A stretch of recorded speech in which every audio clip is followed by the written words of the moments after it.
Yes, I'm a radiation oncologist. I treat pediatric and adult patients with brain tumors, and I have been involved with the Brains Together community, both from participating in some of the educational workshops, as well as walking in the fundraisers. And I've been fortunate enough to be a recipient of some of their research, of one of the research grants, actually a couple of the research grants that have been really instrumental to helping advance brain tumor treatments here at Mayo, and hopefully eventually for patients in a broader perspective. I was fortunate enough to receive a pilot grant from Brains Together for a Cure, and the pilot funds allowed us to do a study, to get preliminary results to show the promise of using a specific kind of PET scan, F-DOPA PET,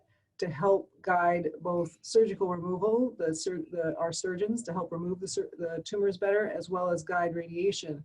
And with that promising pilot data, we were able to submit for a larger federally funded grant, an NIH grant, which was over $1.5 million. And that grant has now funded 2 phase 2 studies, so larger studies, to be able to confirm some of those results that have just completed. The studies were just completed earlier this year. And the preliminary results of that study are going to be presented in October. So to be honest, I can't tell you about all the details of the study because they are not public yet. But I can say that because of the promising results from that study, we are working with our radiology group to try to get FDA approval for this F-DOPA PET marker to be able to use to guide both surgical removal and radiation treatment for brain tumors in the future. Brains Together for a Cure is such a unique organization, and to be honest with you, it's actually really inspiring to us as providers to have been founded at such a grassroots level by families and patients, as well as some of our own staff who feel very strongly about the need for support, education, and research for brain tumors.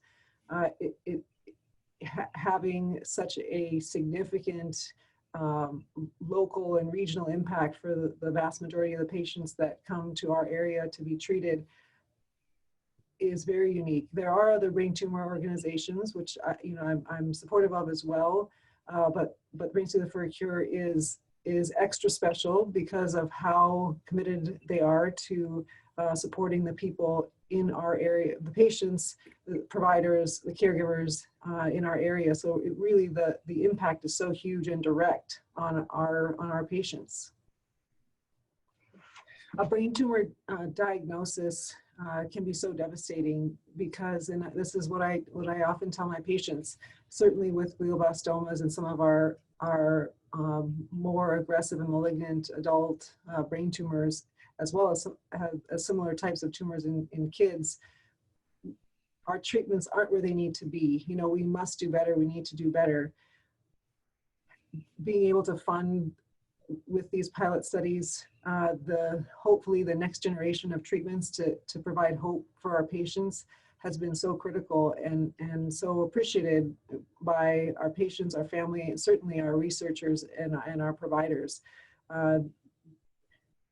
Again, without revealing too much, I mean, we've been able to fund studies that now are showing promise enough to get FDA approval for these new diagnostic tests that can help us guide our surgeries and radiation more accurately. So we've already been able to see how the contributions of Brains Together for a Cure can provide hope for the patients that had the opportunity to have access to these new treatments because of these studies, and for future patients. I would really like to thank the organizers and the founders and the organizers and the staff in Brains Together for a Cure that make this organization possible. I've been a part of the educational events and then taken care of patients who've attended the educational events and heard from patients directly of how helpful it was to meet other people going through similar things and to have access to some of the new cutting edge information that you can trust, because there's so much out there that can be really scary, and having access to trustworthy information. Also at the fundraising events and the walks, the support, the camaraderie, uplifting people who are battling or walking in honor. It's been a huge honor and privilege for me to be a small part of this organization and to be able to walk alongside those whose shoes I don't walk in, I can't walk in, but being part of this has helped me better understand what some of our patients and caregivers are going through. I have a good quote though. Oh, what's your good quote? It's a story. Yes. The first time I did the walk, my kids were pretty young. I don't know when the first year of the walk was, because it's my current 14-year-old who said this on the first year of the walk. And we were doing the walk, and I brought my kids along, and I think, has it been 10 years yet? No, it hasn't been that long. Yeah. It has been. Okay, because I was going to say he's like 4 or something. Yeah. And he said to me, it was actually one of the few walks that were warm, and and he said to me as he was kind of getting hot and sweaty, and he was pretty little for doing the walk. He said to me, "Mom, how does walking help kids with brain tumors?" And so I told him, I said, by walking, we're showing support of all the kids and all the adults that have gone through brain tumors. And we're here to raise money to help fund research to help find cures for our kids with brain tumors. But I just thought it was a cute and funny story. Yeah. Oh, that is cute.